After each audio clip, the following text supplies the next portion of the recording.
Salut à tous, c'est Karim Debache et vous écoutez la bande originale du film GoldenEye, L'œil doré, par Eric Serra.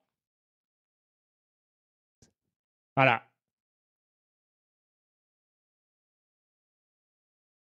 Probablement un des pires morceaux de l'histoire de la composition musicale pour des films. Sans aucun doute, le pire morceau composé pour un James Bond. C'est le meilleur passage du morceau.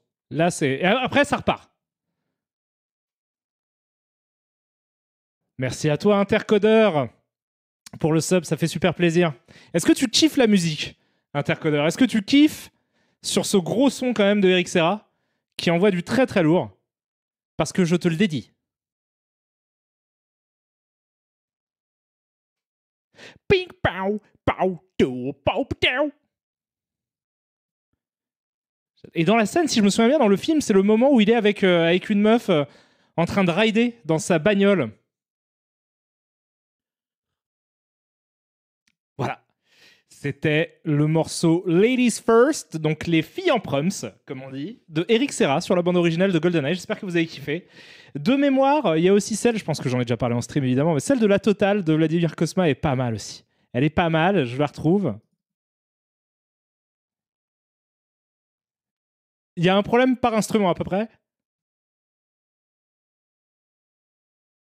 Mais le thème est chouette par contre. Le ta-na-na, ça c'est cool.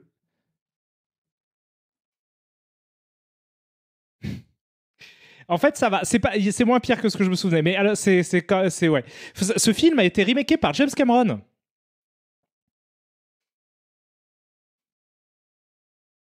Oui, oui. Le réalisateur d'Avatar. Il n'y avait pas comment dire, peut-être pas une rumeur, mais il y avait quelque chose qui disait qu'ils allaient remaker True Lies en série. J'ai cru entendre ce truc-là il y a peu. Enfin, il y a peu. Non, c'était il y a pas si longtemps. Enfin, c'était il y a un moment. Mais je me souviens d'avoir entendu ça et m'être dit, tiens, je m'en fous. Parce que j'aime beaucoup le film True Lies, par contre. J'aime beaucoup l'original. Je trouve que c'est pas tant que ça un film mineur, même si on l'a beaucoup dit. Je trouve que c'est un film très intéressant. Voilà. Comme tous les Jim Cameron sont très intéressants. Do, do, do, do, do, do. Do, do, do.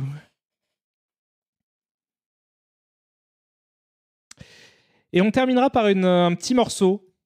Et là, vous allez dire, mais ça n'a aucun rapport avec ce qu'on vient d'écouter. Eh bien, en fait, si.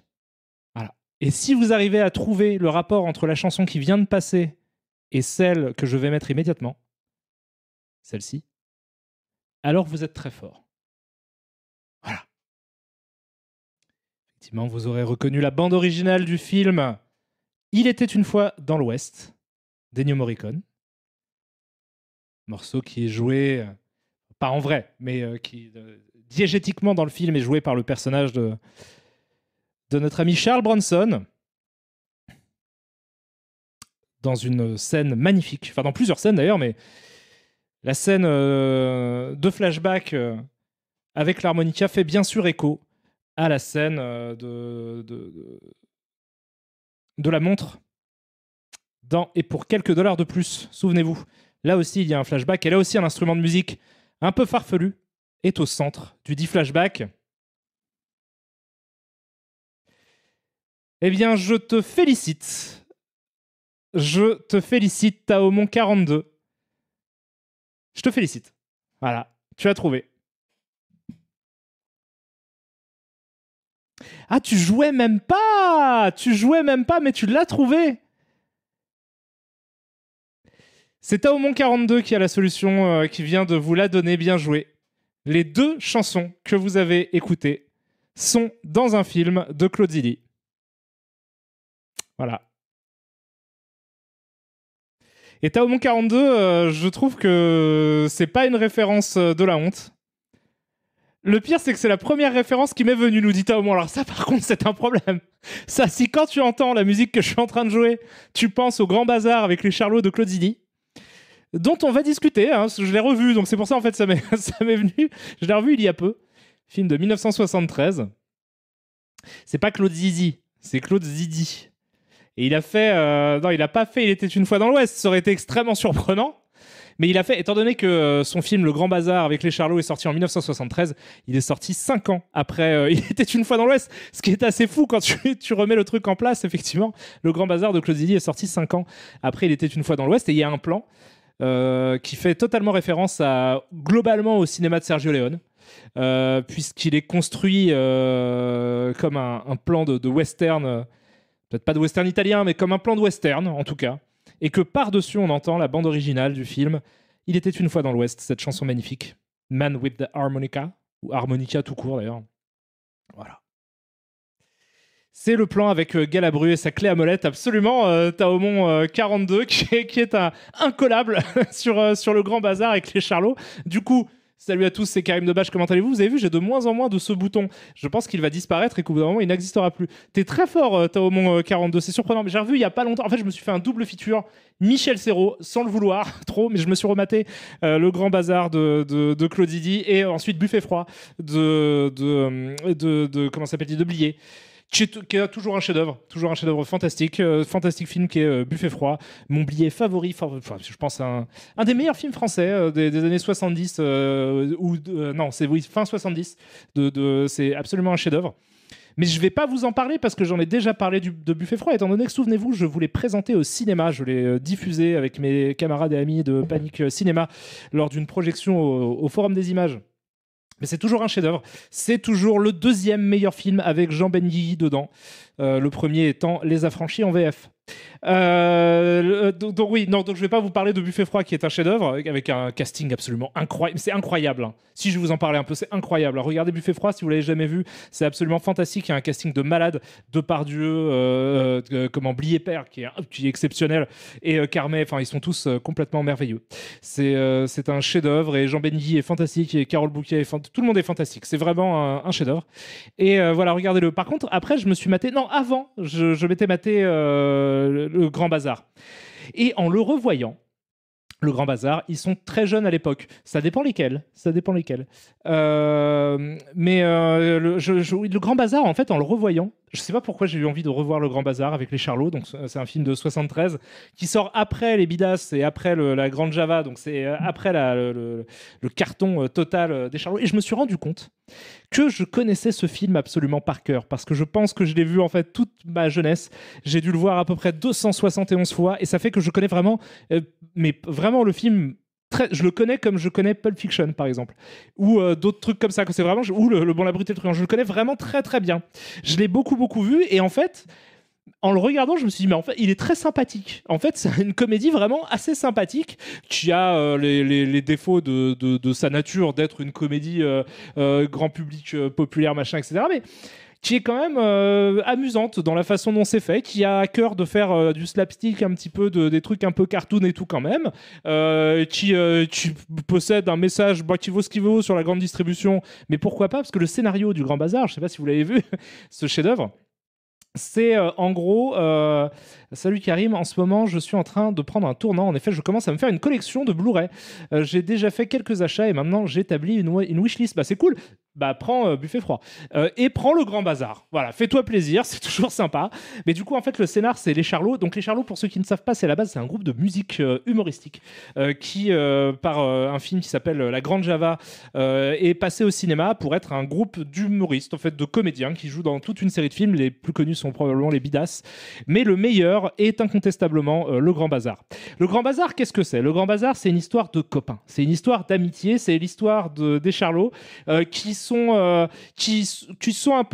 une vie, disons, faite de briques et de broc. Ils habitent dans une tessie, dans une cité un petit peu ghetto, hein, on va pas se mentir, ils sont un peu dans la précarité, ils habitent tous quasiment encore chez leurs parents, mais ils sont tous plus ou moins voisins, et surtout ils sont tous potes. Et pourquoi est-ce qu'ils sont tous potes? Parce qu'ils partagent tous une passion. C'est plus sympa quand on est potes. Leur passion, c'est quoi? Les bécanes, les motos, les roues arrière et tutti quanti. Donc c'est des mecs, ils aiment bien trafiquer des motos, etc.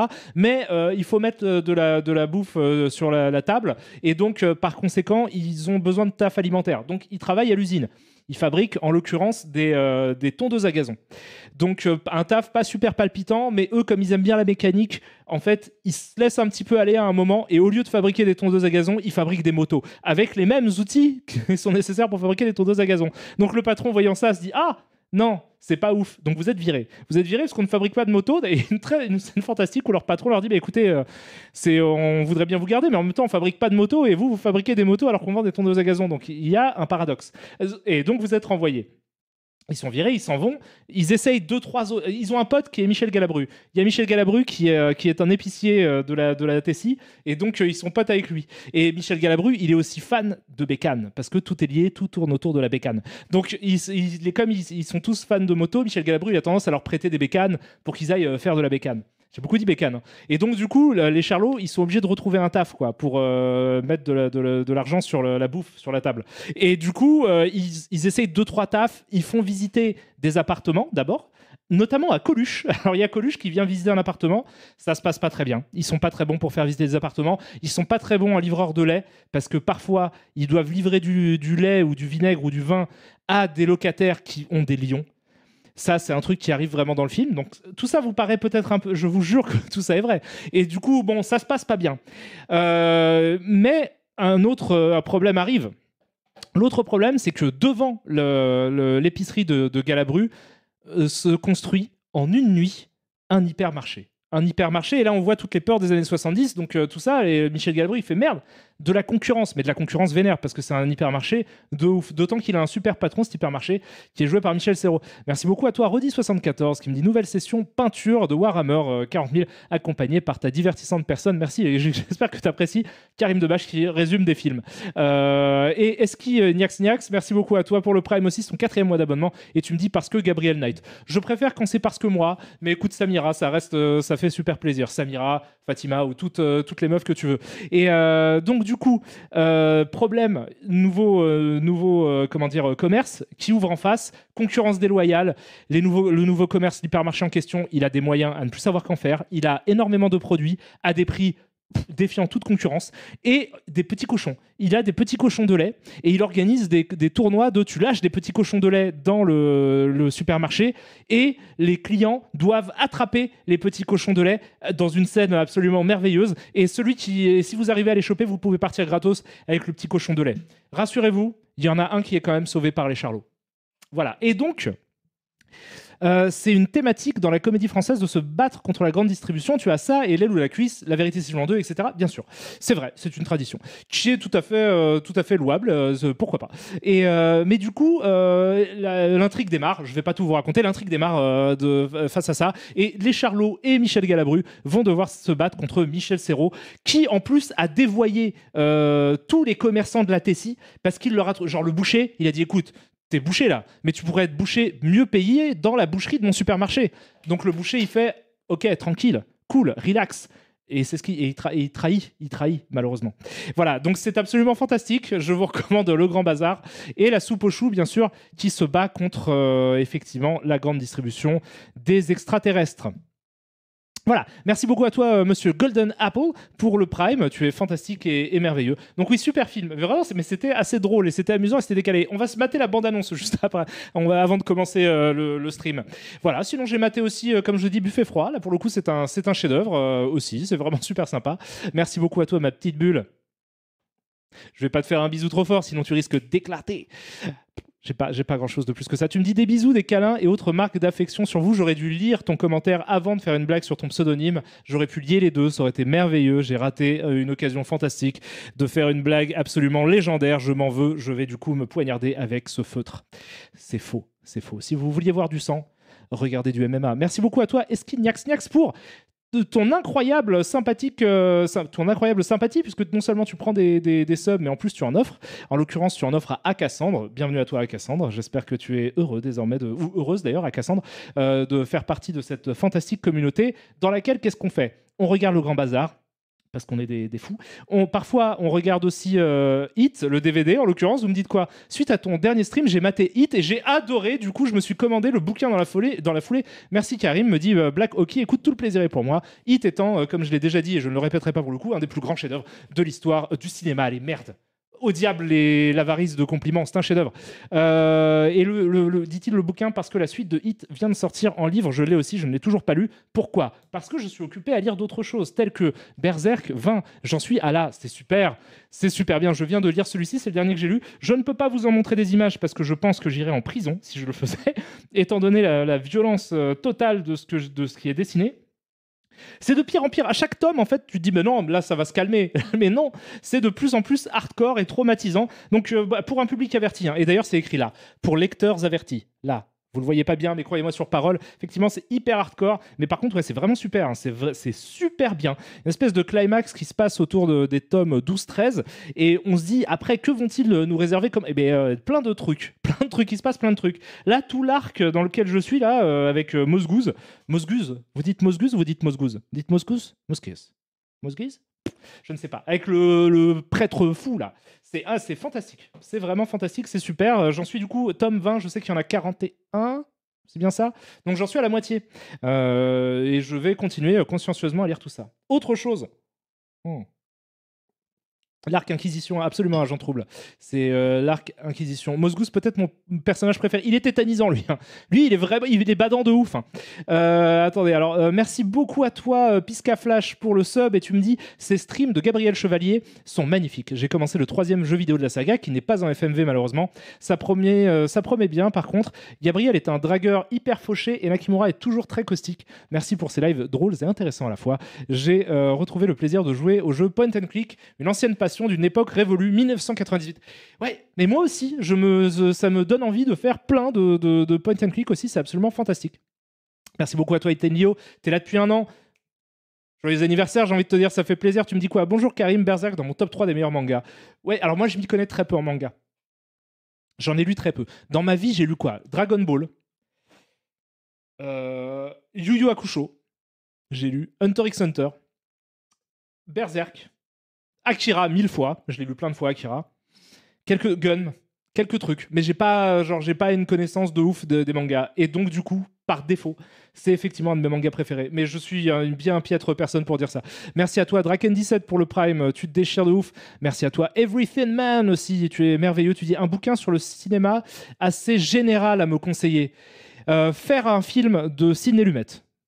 Voilà, Everything Man. Si tu veux un bouquin fantastique sur le cinéma, faire un film de Sidney Lumet est un chef-d'œuvre et il est disponible en français. Et sinon, moins général, je te recommanderais En un clin d'œil de Walter Murch, qui est un de mes livres préférés sur le cinéma. C'est absolument fantastique. Merci à toi, Mugi, qui me dit: est-ce qu'un lecteur averti en vaut 2 ? Ça dépend du cours du lecteur. Il faut se renseigner, mais je suis pas ouf de la bourse. Merci à toi Neyeris pour le Prime aussi, c'est ton 5e mois d'abonnement, tu es généreux et sympathique et je te fais des gros bisous. Hello Karim, tu as des news concernant le prochain NTSC? Pas tout de suite, on vous tiendra au courant, c'est pas tout de suite.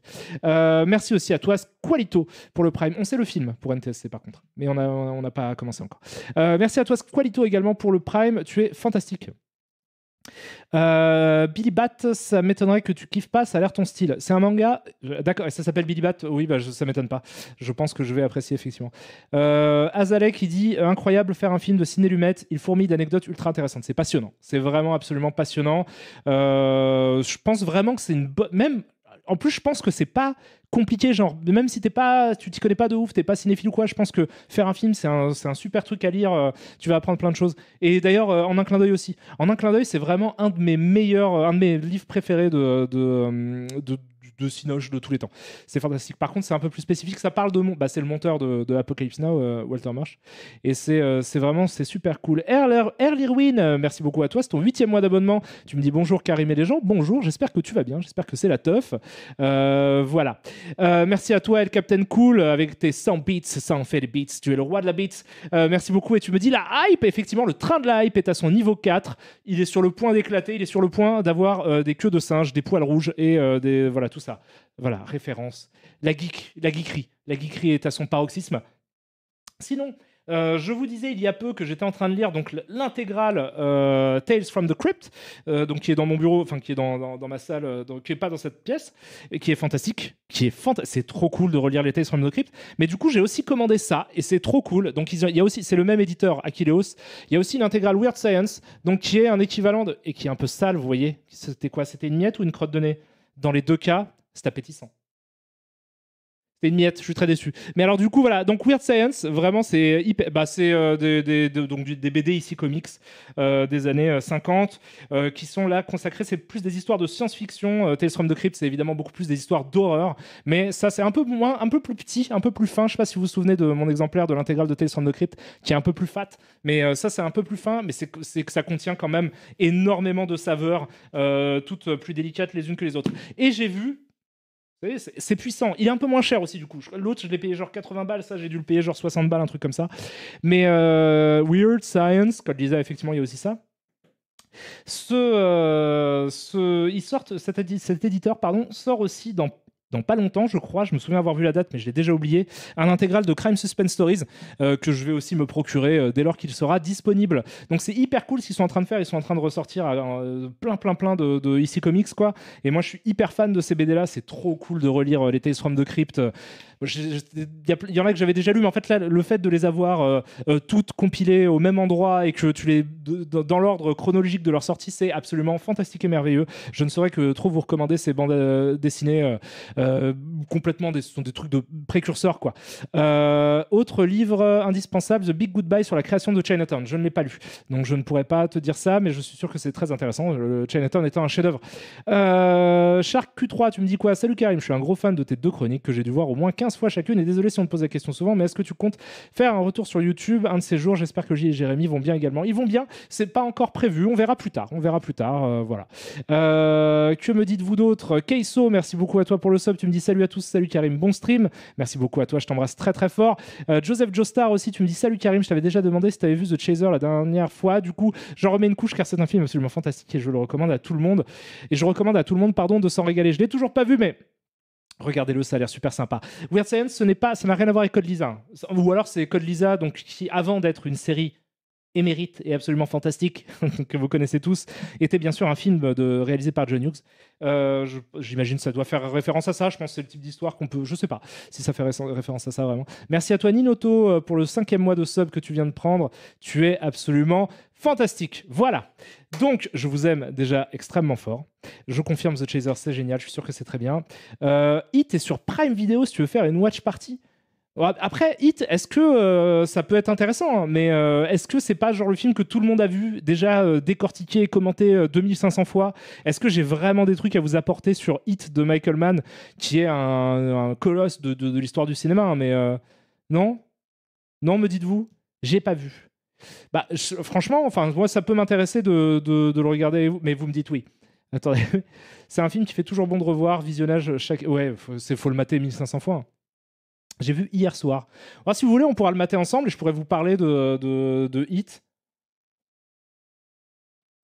Mate le téléfilm pour le comparer. Mais alors, il est pas, à mon avis, il n'est pas sur Amazon. LA Takedown, à mon avis, n'est pas sur Amazon Prime. Parce qu'effectivement, avant, Hit est un remake. Mais j'en ai parlé, je l'ai déjà dit.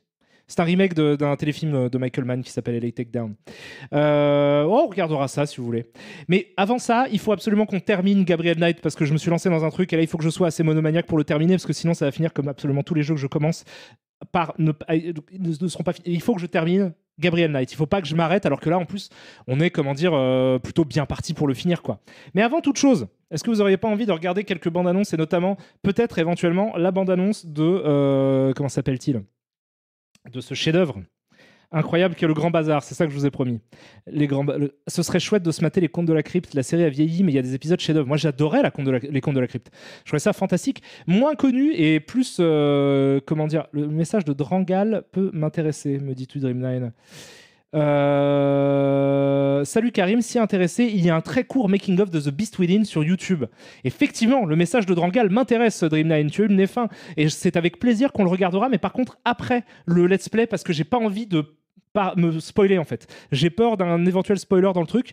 Merci à toi le Snoopy pour le Prime, tu déchires de ouf. Mais j'ai très envie de voir ça. Donc on regardera ça, on verra comment ils ont fait ça. J'imagine qu'il y a des images de backstage et que ça peut être absolument palpitant. Donc du coup, qu'est-ce qu'on a? On a quoi? On a ça déjà, on a ça, c'est absolument superbe. Toujours cette page YouTube absolument fantastique. On va pouvoir regarder...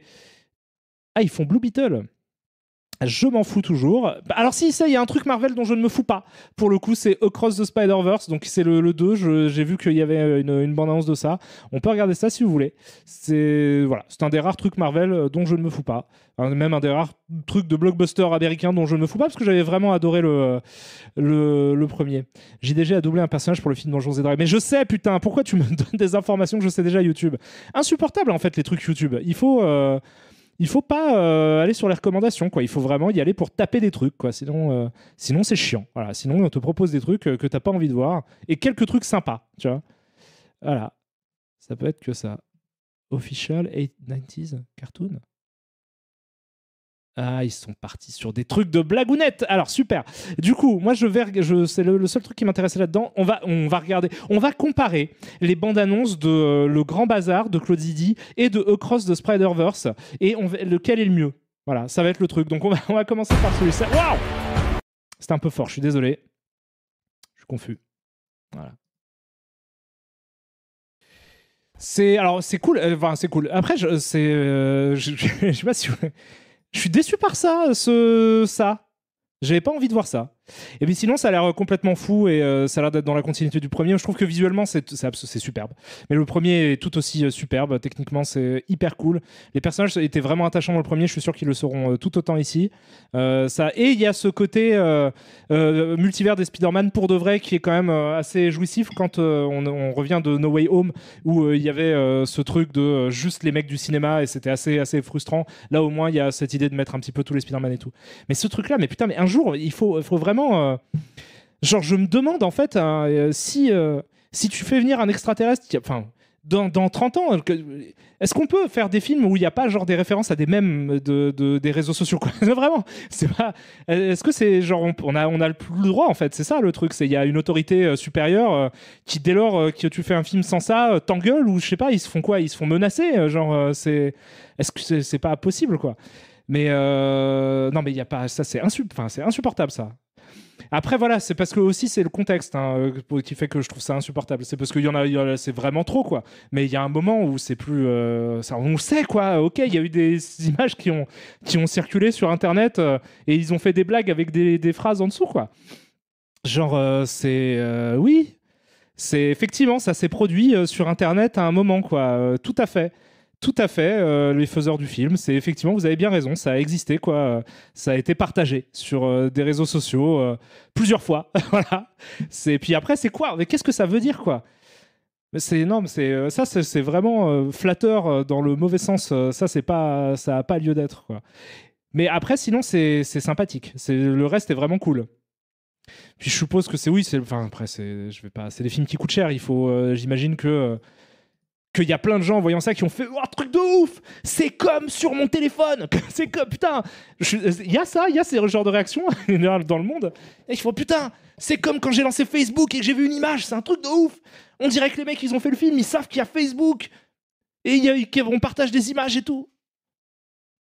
Je sais pas si c'est, je sais pas, c'est hyper chelou, mais je suis sûr que ça marche, hein. Sinon il le ferait pas aussi massivement quoi. Mais je comprends pas ce qu'il y a d'enthousiasmant en fait. Mais après, moi, il y a plein de trucs que je comprends pas. Je comprends pas l'enthousiasme de. On annonce un personnage. Enfin, bon. Après, c'est pas grave. Mais sinon, tout le reste a l'air sympathique comme tout. J'ai hâte de voir ça. Le premier était vraiment cool et rafraîchissant. Voilà. Ah putain. C'est pas vrai. Alors, c'est un announcement. Donc, je pense qu'il y aura pas d'image. Je vais remater RRR et Avatar 2, du coup. Parce que là, il va y avoir ça. Bon, après, là, c'est pas pour The Rock que je dis ça, c'est parce que les live-action Disney, c'est le pinacle, tu vois, des enfers de ce que tu peux faire, des trucs que t'as pas envie de voir, et que tu les regardes et tu fais merde, j'avais pas envie de voir ça du tout. Karim, je me fais l'avocat du diable, mais en quoi le cinéma peut-il s'auto-référencer, mais pas d'autres médias? Comment ça? C'est pas ce que je dis. Non, mais c'est juste que je dis, c'est extrêmement facile, quoi, d'enthousiasmer des gens en faisant genre, on est comme vous, parce qu'on a vu la même chose que vous, alors que c'est des trucs qui sont partagés des millions de fois et que c'est évident, quoi. C'est comme tu vois, c'est genre, hey, toi aussi, t'aimes la pizza? Mais c'est comme si on était frères, quoi. Tu vois, ah ouais. Oui, genre, j'aime bien la pizza, oui, c'est le truc que je trouve plutôt bon, comme plein de gens, quoi. Parce que je sais pas, je trouve ça en fait c'est très facile. Genre il y a mieux à faire dans un film en plus qui est super riche et qui a d'autres choses à offrir que ce type de trucs. Et je pense vraiment que les gens qui vont voir ce film-là en fait sont pas en train de se dire j'attends la référence. Les films même, il y a ce truc-là, j'en parlais sur soit Van Damme, comment s'appelle-t-il même Chuck Norris quand il arrive dans un film avec les trucs à la Rocky City là, ou les trucs comme ça où je trouve ça pauvre. Et surtout je trouve que ça date le film, mais de façon assez irréversible. Que en plus ça sera vraiment, enfin c'est des modes qui vont et qui viennent et que et je trouve ça un peu paté. Ou Nicolas Cage, ouais, les trucs voilà, bon, ça m'intéresse pas en fait, c'est pas le type de cinéma que j'ai envie de voir. Merci à toi Aidoken pour le sub que tu offres à Netcurn, en tout cas c'est extrêmement sympathique et c'est fantastiquement cool. Voilà. Est-ce que j'ai toujours... Non, j'ai pas ça.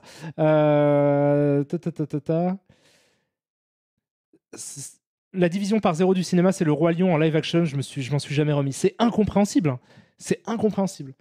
Le Roi Lion, après, si tu comprends ça comme juste pour faire pour des avancées techniques, je peux à peu près l'admettre comme étant un truc de juste, tiens, on a une nouvelle technologie, mais du coup, c'est vraiment là, c'est plus. Parce que ça n'a aucun. Enfin, ça n'apporte rien au premier, ça rend juste le premier un peu. Enfin, je sais pas.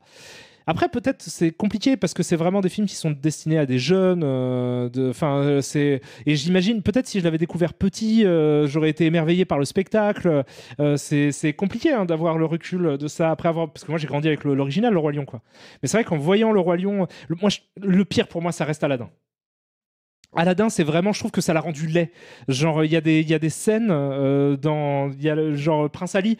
Il y a des scènes qui sont vraiment qui sont moches en termes de DA et tout, genre tu comprends pas. Il y a des trucs encore, je comprends ce qu'ils ont. Tu sens qu'ils se sont appliqués sur Je suis ton meilleur ami où il y a eu un peu de travail et tout, mais il y a d'autres trucs où vraiment tu fais non, c'est pas possible ça. Aladdin, je trouve que et en plus j'adore le dessin animé original. C'était vraiment très dur Aladdin, je trouve. Mais après le Roi Lion, c'était infernal aussi. Franchement, à la limite, le livre de la jungle, bon, c'était un peu nouveau, quoi. Quand je l'ai vu, j'étais au moins surpris, effectivement, de la technique derrière et tout. C'était moins désagréable comme expérience. Mais sinon, ouais, non, mais ça, moi, j'ai arrêté de les voir. De toute façon, je vais plus voir les gros films qui sortent en vrai. Je vais pas voir Guardian of the Galaxy 3. Là, j'en suis à 4-5 Marvel que j'ai laissé passer. Je veux plus, ça m'intéresse plus. Ça ne me fait plus plaisir. Et je regarde, en gros, oui, on avait dit, du coup, le Grand Bazar, on revient à du vrai cinéma, s'il vous plaît. Pas le Granade Bazar, parce que ça n'a aucun sens. Mais le Grand Bazar. Bande-annonce, voilà. Voilà, vous voulez du vrai film? Voilà. Avec des moments cultes, hein, si vous avez jamais vu Le Grand Bazar, des moments c'est un peu n'importe quoi. Ça a un peu vieilli, hein, on va pas se mentir, c'est 1973, on n'oublie pas. Mais des scènes magnifiques, telles que Une boîte de petits Suisses. Celle-là, elle est très bonne vanne. Donc, quand vous verrez le film, vous direz Une boîte de petits Suisses. Celle-là, elle est vraiment bien. Voilà, merci beaucoup. Alors attendez, j'ai vu qu'il y avait 2 personnes qui avaient sub. Je les ai vues passer, mais il faut que je remonte pour voir ce qui s'est passé. Attendez, non, j'ai raté. Merde, il y en a peut-être un que j'ai raté. Non, je l'ai pas raté. Mahoméa qui me dit 4 mois, bientôt 200 quelque part, mais plus proche des 5. Cela dit, oui. Peut-être un jour 200, mais c'est dans longtemps quand même. Mais je t'embrasse très fort. Merci beaucoup à toi, Mahoméa. Et Lord Davis qui me dit toujours un plaisir de suivre tes lives, Karim. Amour sur toi et le chat. Amour sur toi également. Amour sur vous tous, les amis. Voilà, je vais voir vite fait si on nous propose d'autres trucs un peu sympas et intéressants par rapport à ce qu'on vient de voir. Voilà. Non, pas vraiment. Il y a un Secret Invasion? Je veux pas le savoir. Je vais faire ça maintenant, je ne veux pas le savoir. Il n'y a pas de Retour vers le futur 4. Ce n'est pas un vrai truc. Je ne veux pas y croire non plus. Il y a le Retour des Charlots. Ok, super. Donnie Yen, c'est cool. Ok, tout cela est très intéressant. Mais je m'en fous un peu de tout ça. Bon, bah, on va passer à autre chose, du coup. On va passer à...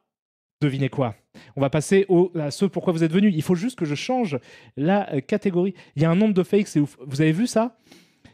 T'as vu Mad God de Philippe Tippa? Oui, bah Mad God, on en reparlera. Je ferai un truc où je parlerai de Mad God. C'est moi et Gabriel Knight. Oui, on va passer à Gabriel Knight. Mais il faut juste que je change la catégorie en Gabriel Knight. The Beast Within.